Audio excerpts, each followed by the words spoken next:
გამომყოფის სისტემა.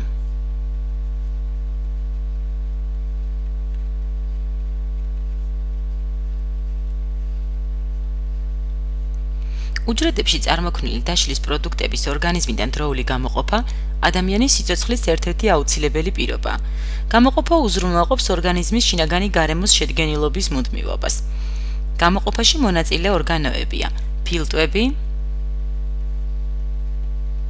კანი, ნაწლავები და თირკმელები.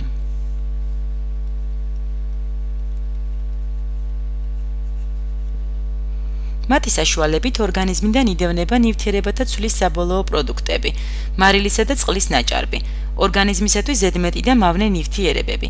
ეს პროდუქტები უმთავრესად სისხლიდან იდევნება, ძირითადად შარდგამომყოფის სისტემის ორგანოების მეშვეობით.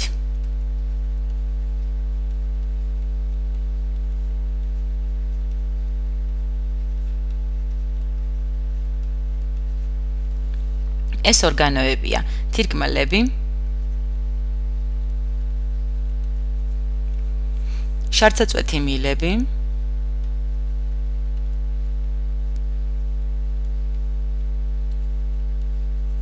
შარდის ბუშტი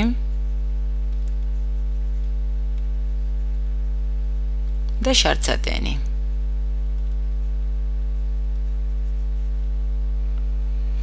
თირკმელი ფორმით ლობიოს გავს. მისი წონა დაახლოებით 150 გრამია. მუქი მოწითალო ფერისაა. ადამიანს აქვს ორი თირკმელი.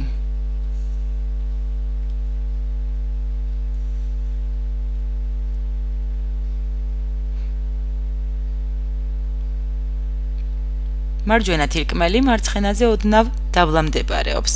ასევე მარჯვენა თირკმელი მარცხენა თირკმელზე შედარებით მოკლეა და განიერი, მარცხენა კი გრძელი და ვიწრო. თირკმლის სიგრძე 11-12 სანტიმეტრია.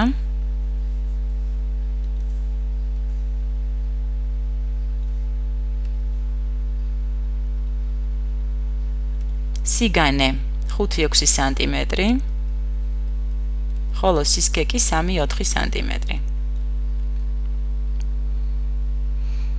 თირკმლის შიგნით შედრეკილ ნაწილს თირკმლის კარი ეწოდება.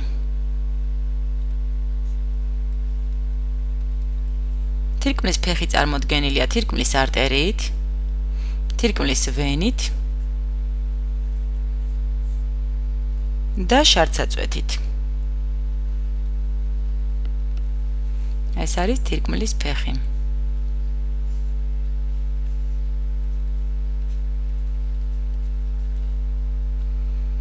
თირკმლის შეზნექილი მხრიდან მასში თირკმლის არტერიით შედის დაშლის პროდუქტებით მდიდარი სისხლი. იქის სუფთავდება, იფილტრება, თავისუფლდება მავნე ნივთიერებისაგან და სისხლი თირკმლის ვენით გამოდის.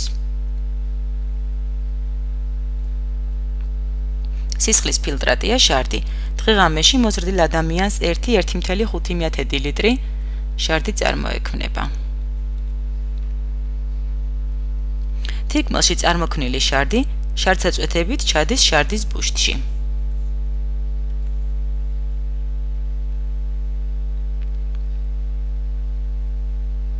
შარცაწვეთებით შარდის ბუშტში.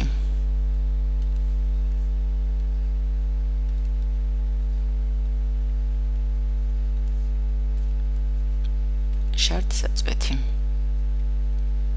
შარდის ბუშტი ღრუკუნთოვანი ორგანოა, რომლის ტევადობა დაახლოებით 200-300 კუბური სანტიმეტრია. შარდის ბუშტს შესაძლებელია დროებითი რეზერვუარიც უწოდოთ შარდის, ვინაიდან მისი დანიშნულებაა შეაგროვოს შარცაწვეთებით ჩამოსული შარდი და შარცადენის საშუალებით პერიოდულად გამოხოს ორგანიზმიდან. შარცადენი წარმოადგენს მილს, რომელიც იწყება შარდის ბუშტის ძირში, მისი დანიშნულებაა პერიოდულად გაატაროს შარდის ბუშტში დაგროვილი შარდი.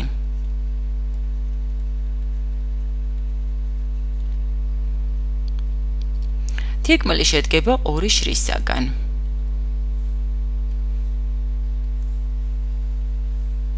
გარეთ აქერქოვანი შრე, ხოლო შიგნით აკი ტვინოვანი.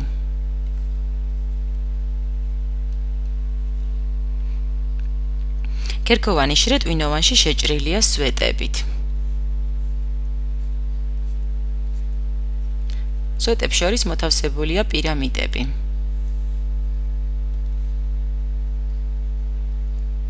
პირამიდების ფუძეები მიმართულია თირკმლის პერიფერიისკენ, ხოლო წვერი კი მიმართულია თირკმლის ცენტრისკენ. თირკმელს რთული სტრუქტურა გააჩნია. თირკმლის სტრუქტურულ ფუნქციურ ერთეულს წარმოადგენს ნეფრონი. შარდის წარმოქმნა სწორედ ნეფრონში მიმდინარეობს. ერთი თირკმელი მილიონამდე ნეფრონს შეიცავს. ნეფრონი ფუნქციური ერთეულია, იმიტომ რომ მას შეუძლია განახორციელოს იმ პროცესების მთელი ერთობლიობა, რომელთა შედეგად შარდი წარმოიქმნება. ნეფრონები აგებულებით მსგავსია. ნეფრონთა შორის მოთავსებულია შემაერთებელი ქსოვილი. თითოეული ნეფრონი იწყება პატარა კაფსულით, რომელთაც ორკედლიანი ფინჯნის ფორმა აქვს. კაფსულა. მის შიგნით მოთავსებულია კაპილარების გორგალი. ამ გორგალს მალპიგის გორგალს უწოდებენ.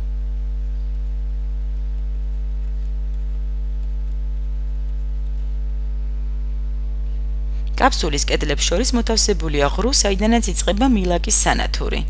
კაფსულის ღრუდან იწყება საშარდე მილაკი, რომელსაც დასაწყისში დაკლაკნილი ფორმა აქვს. მას პირველი რიგის კლაკნილი მილაკი ეწოდება. პირველი რიგის კლაკნილი მილაკი. კერქოვან და ტვინოვან შრეებს შორის საზღვარზე მილაკები ვიწროვდება და სწორდება. თირკმლის ტვინოვან შრეში იგი წარმოქმნის ჰენლეს მარყუშს.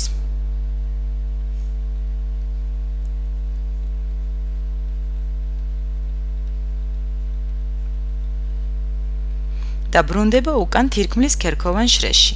ამრიგად ჰენლეს მარყუში შედგება აღმავალი და დაღმავალი ნაწილებისაგან.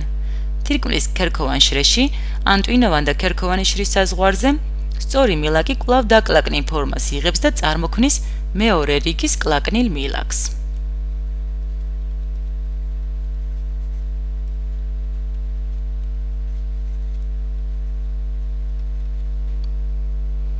ეს უკანასკნელი კი ჩადის გამომტან სადინარში, შემკრებ მილაკში.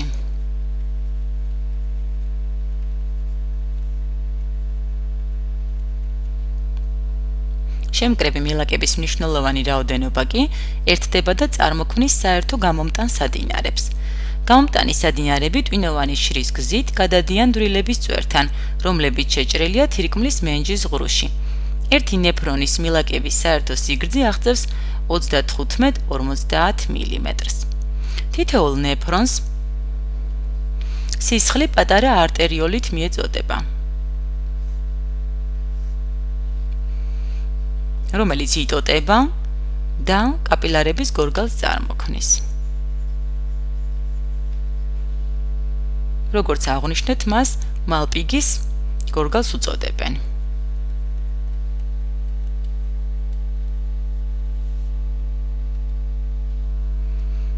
გორგალი ფიალისებრ წარმონაქვში კაფსულაშია მოთავსებული. ამ კაფსულას ბოუმენ-შუმლიანსკის კაფსულას უწოდებენ.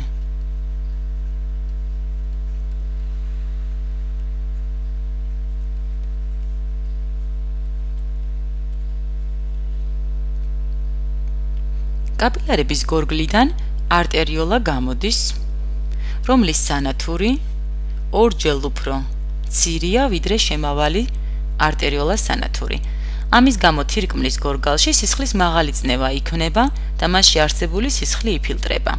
კაფსულაში გადადის წყალი, მინერალური მარილები, ამინომჟავები, გლუკოზა, შარდმჟავა და სხვა დაბალმოლეკულური ნაერთი. ფილტრატში ვერ ხვდება სისხლის პლაზმის ცილები და სისხლის უჯრედები.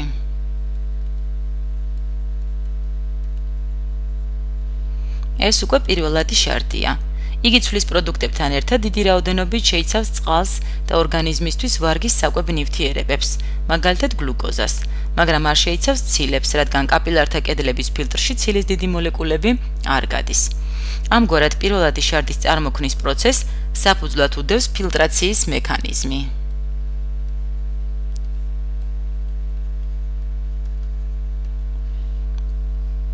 მეორადი ანუ საბოლოო შარდი თირკმლის კლაკნიან მილაკებში წარმოიქმნება.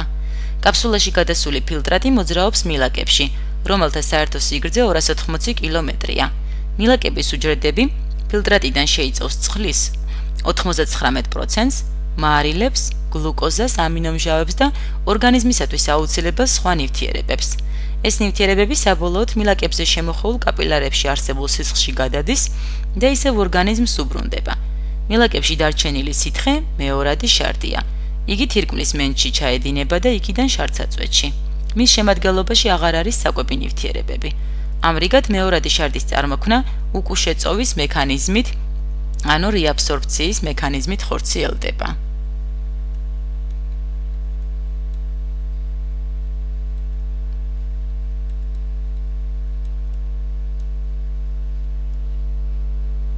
ასე გარდაიქმნება ნეფრონში სისხლის ფილტრატი შარდად, რომელიც თირკმლიდან გამოიყოფა. ერთ წუთში თირკმელში დაახლოებით 1200 მილილიტრი სისხლი გაივლის.